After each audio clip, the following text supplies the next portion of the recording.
Monsieur Moore, Bonjour. félicitations. Merci, Bien joué. c'est sympa. Allez, au boulot maintenant. Oui, on va réussir. Sean Moore, un homme qui est en train de gravir les échelons de la société plus vite qu'aucun de nous ne peut l'espérer. Mais les choix que ce jeune homme a dû faire pour réussir aussi vite vont malheureusement lui retomber dessus. Souhaitons-lui la bienvenue dans la 13e dimension. L'avocat est à 11h. Déjeuner et présentation d'équipe. Oh, et c'est l'anniversaire de votre mère demain. Je peux lui envoyer des fleurs, par exemple. C'est une bonne idée, ça. Je ne pense pas que vous l'appellerez. En aucun cas. D'ailleurs, elle ne s'y attend pas. D'accord. Avant tout, vous avez une interview avec Elizabeth Carter de High Finance Magazine. Oui, et qu'est-ce qu'elle veut? À mon avis, elle veut des explications au sujet de la vente de Monarch Food. Non, pas d'interview. Elle patiente depuis presque 1 heure déjà. Ça nous serait utile, une bonne presse. Sean Moore, l'homme à qui tout sourit. Vous avez quitté le lycée à l'âge de 16 ans. Et ensuite, vous êtes parti en Californie, à Venice, ouvrir le premier stand de cappuccino et vous n'aviez pas atteint votre majorité. C'est exact. 15 ans plus tard, vous êtes à la tête d'une entreprise très importante avec des centaines de franchisés. Et voilà qu'aujourd'hui, vous décidez de la mettre en vente en oubliant que vous l'avez créée. Pourquoi? Vous savez, quand j'étais gamin, la plupart des jeunes regardaient Star Wars. Et moi, je préférais Wall Street. L'argent est un jeu, ne l'oubliez pas. Non. Je ne l'oublie pas. Au cours de mes recherches, j'ai découvert une histoire qui vous concerne. Ah oui? Une seule? À propos d'une certaine balle de baseball signée par des joueurs des Yankees en 1927. En vendant plus tard cette balle, vous avez trouvé l'argent pour commencer vos affaires. Elle appartenait à mon grand-père. Il l'avait donnée à mon père qui me l'a offerte quand j'ai eu 16 ans. Et combien valait-elle? Environ 8 000 Oui, à dollars. peu près ça. Et qu'a ressenti votre père quand il l'a su? Rien, il a rien dit. Même quand vous êtes parti de chez vous? J'ai répondu à vos questions, je crois. On pourrait peut-être changer un peu de sujet. Veuillez m'excuser. Pardon, il y a un appel urgent pour vous. Merci. Bon, désolé, il va falloir arrêter l'interview ici. Je vois, oui.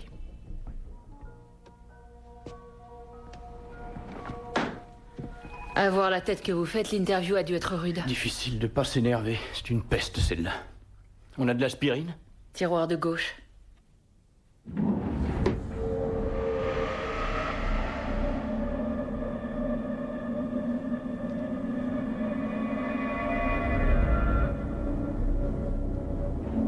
Bruce, Gehrig, Huggins et tous les Yankees de 1927. Une pièce comme ça vaut sûrement cher. Comment est-ce qu'elle a atterri dans mon bureau? C'est cette balle que j'ai vendue il y a une quinzaine d'années. C'était la balle de mon père. Nous sommes transportés dans une autre dimension. Une dimension faite non seulement de paysages et de sons, mais aussi d'esprit. Un voyage dans une contrée sans fin, dont les frontières sont notre imagination. Un voyage au bout des ténèbres, où il n'y a qu'une destination. La 13e dimension.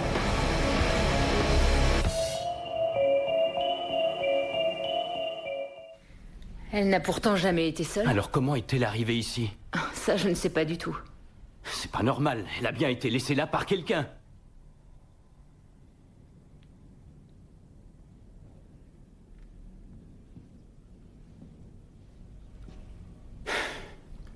Cette histoire est très bizarre.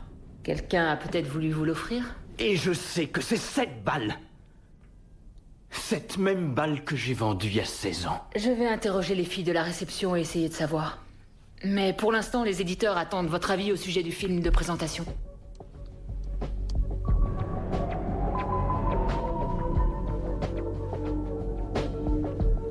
Premier message. Bonsoir, c'est Kate.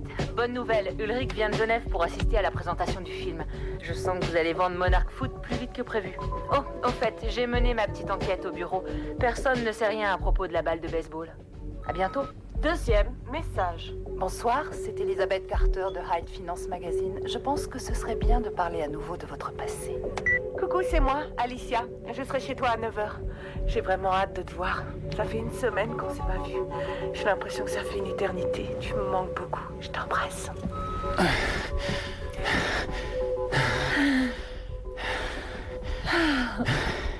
Je crois qu'entre nous, c'est l'entente parfaite.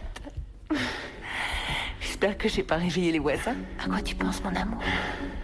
Est-ce que t'as changé d'avis à propos de la vente? Non. Je pensais à une légère contrariété. Ce n'est pas à cause de moi. Non, c'est pas du tout de ta faute. Certaines images s'effacent jamais.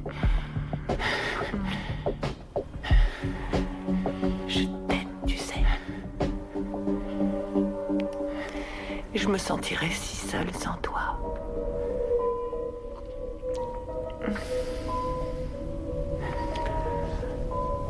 Qu'est-ce qu'il y a? Tu veux que je m'en aille? Oui.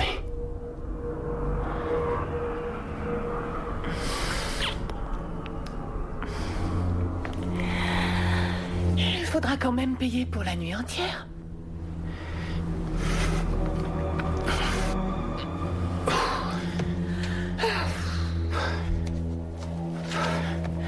En tout cas, la prochaine fois, essaie de soigner le côté romance et violon, d'accord? Je garde les je t'aime ou tu veux que j'arrête? Non, c'est pour ça que je te paye aussi cher, mais... essaye d'être un peu plus sobre.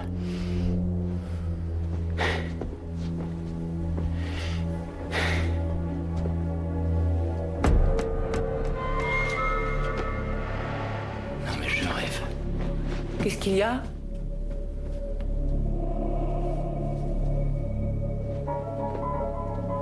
Elle t'a demandé d'apporter ça ici? Qui ça? La journaliste Elizabeth Carter t'a payé et t'a mis ça dans le placard. Sean, je sais pas de quoi tu parles. T'en sais rien, hein? Ce n'est qu'un vieux blouson du lycée. Non, c'est le mien, j'en suis sûr et certain. Et pourtant, je m'en suis débarrassé, je l'ai brûlé. Il appartient peut-être à quelqu'un d'autre. C'est le même blouson, regarde, il y a mon nom brodé là-dessus. Il y a les initiales de mon école.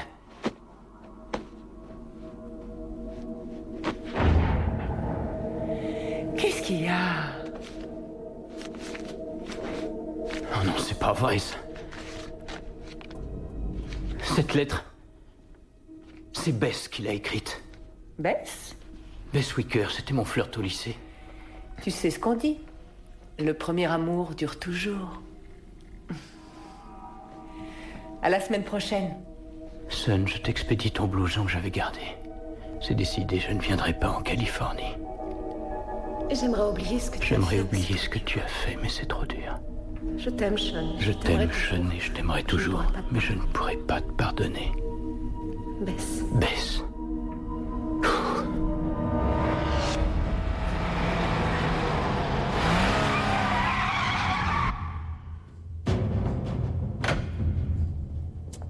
Monsieur Moore.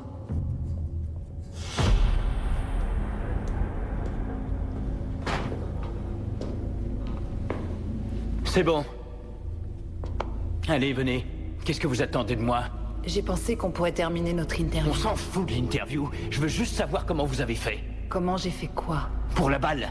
Et pour le blouson d'école. Vous avez très peur de regarder votre passé, n'est-ce pas? Alors là, je vais vous dire, j'en ai rien à foutre du passé. Ma société devrait bientôt me rapporter plus d'argent que je croyais qu'il en existait dans le monde entier. Vous n'avez pas d'amis, vous vivez seul. Vous ne tenez à personne. Et personne ne tient à vous. Comment savez-vous tout ça à propos de moi? Mais qui êtes-vous donc? Je croyais que tu l'aurais deviné. Je te connais, Sean.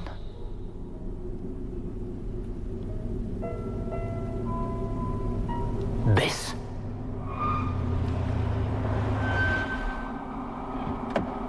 Bess Wicker. Désolée pour le retard, j'ai été prise dans la circulation.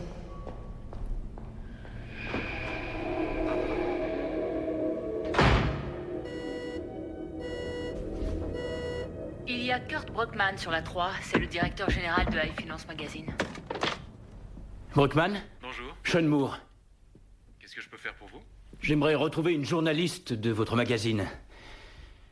Cette femme écrit sur des gens à succès. Des gens à succès. Oui, des gens à succès, un peu comme moi. Pour être tout à fait franc, il n'a jamais été question de faire un article sur vous. Non, ne jouez pas ce petit jeu avec moi. Elle s'appelle Elizabeth Wicker et elle travaille pour votre journal. Monsieur, je crois que vous faites erreur. Non, je suis sûr de moi. Alors surtout, n'essayez pas de me faire croire qu'il n'y a aucune Elizabeth Wicker qui travaille pour votre magazine. C'était une de nos journalistes, mais Elisabeth est décédée il y a 3 jours dans un accident de voiture.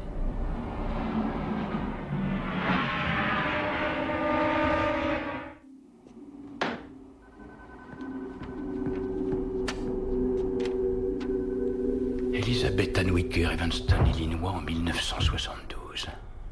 Un 17 avril. C'est une blague de mauvais goût, c'est tout. Non. Non, c'était Bess. Ne me demande pas de t'expliquer, mais elle était assise là, dans ce fauteuil. Tu l'as vue, toi aussi. Elle s'est présentée comme Elizabeth Carter. C'était elle. Son visage n'était pas vraiment différent d'avant. Qu'est-ce que tu veux dire? Que son fantôme était assis tranquillement sur cette chaise? La balle de baseball, le blouson. Toutes ces choses que j'avais jetées et qu'elle laisse traîner sur mon chemin. Nous devons nous concentrer. Demain, c'est le jour de la présentation. L'offre que nous avons reçue est très intéressante, il n'y aura pas de seconde chance. Une seconde chance. Mais c'est peut-être ça qu'elle m'offre.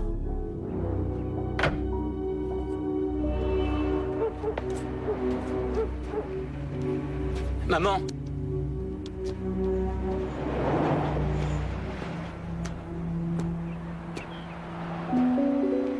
Maman?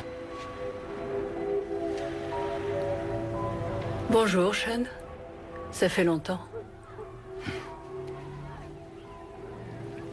Voilà, bon anniversaire.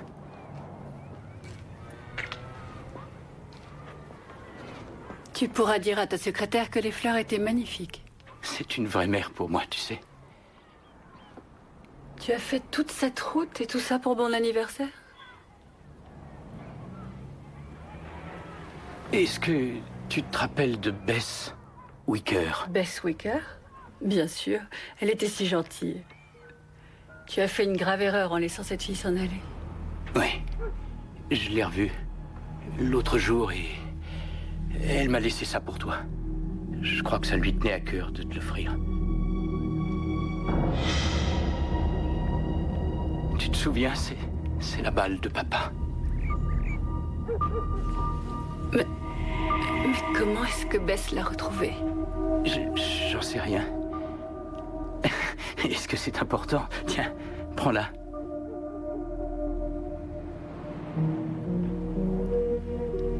Ton père a souffert, tu sais, quand tu as vendu sa balle. Jusqu'à son dernier jour, il avait l'espoir que... Je sais ce qu'il espérait. La balle nous appartient maintenant. Et ça suffit pour tout oublier, tu crois? Tu lui as volé son bien le plus précieux. Tu savais que cette balle avait une valeur sentimentale. Comment as-tu pu voler ton propre père? Maman, je te l'ai déjà dit.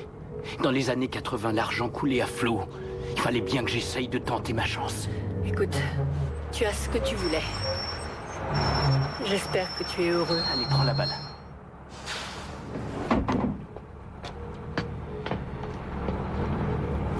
C'est trop tard.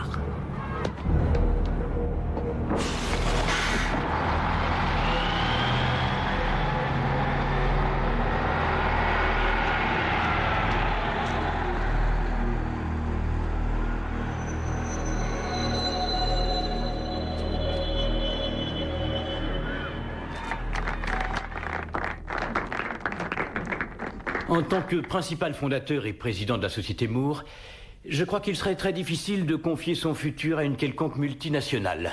Vous me suivez? Alors, nous avons tourné un film afin de vous présenter notre entreprise. Et comme vous allez le voir, Moore est une société pleine d'avenir. Voilà. Merci. C'est parti. Bah, on voit rien. Hé, Spielberg, il faut enlever le capuchon de l'objectif. Ah. Alors, ça fait quoi d'être la première famille du quartier à avoir un caméscope? Je suis une célébrité. Qu'est-ce que Tiens, c'est? j'ai qu'à me filmer avec les poubelles. Ah non, regarde, prends les tourtereaux. Oh, qui sont mignons ces deux-là. Allez, faites un sourire à la caméra. Ah. Oh, regardez-moi ça. Je l'ai bien élevé, ce garçon. Donne-moi ça. Oh, non. Viens par là, toi. Oh là là là là, viens par là. Non. Allez, papa, comme au cinéma. Prends une leçon, fiston. Oui. Non, coupée, elle est mauvaise. On la refait. Je t'aime. Je t'aime. Oh, c'est trop romantique. Jeanne, je t'aime.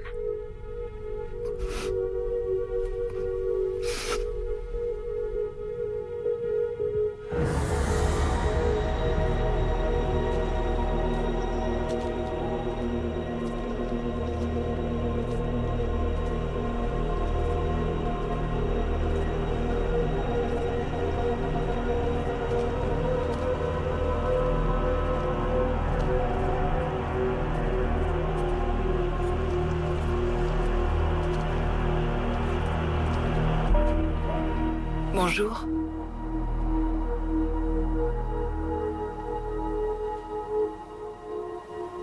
Tu savais que j'allais passer.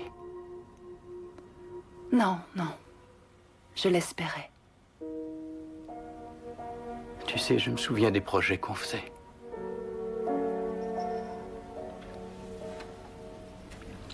On imaginait racheter la maison de mes parents et ensuite On la retapait. Une maison rien qu'à nous.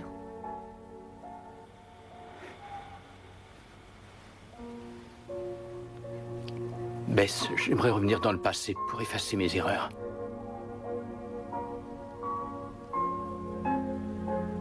Mais c'est trop tard. Tu es sûr? C'est pour ça que tu m'as retrouvé. Tu m'offres une seconde chance. Je ne t'offre aucune chance. Toi seul peux décider d'être heureux.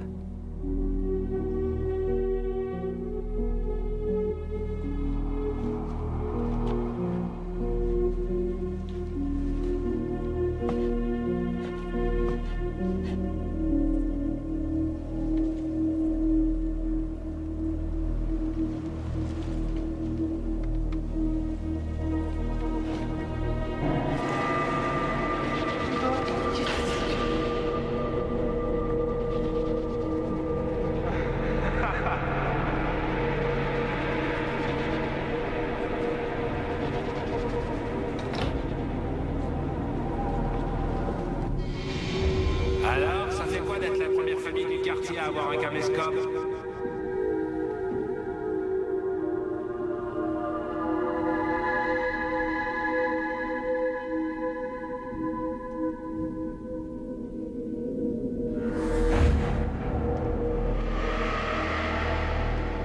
Je te connais, Sean. Ton père a souffert. Comment est-ce que tu as pu lui voler sa balle?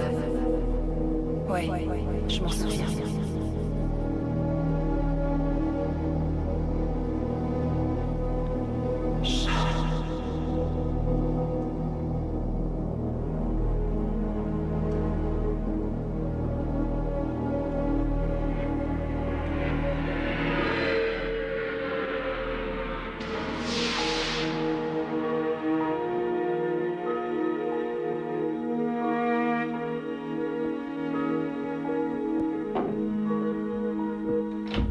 Je t'ai dit que j'allais le faire jeudi prochain.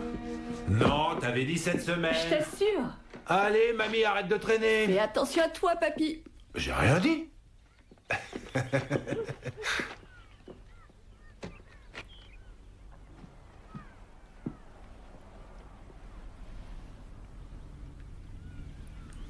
Je croyais que tu serais parti. Bah non, pourquoi? On a des projets ensemble.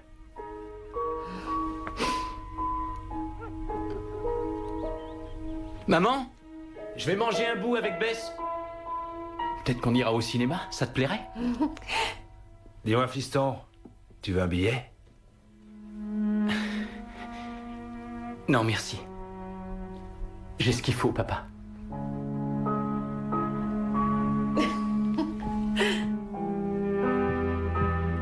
Je t'aime.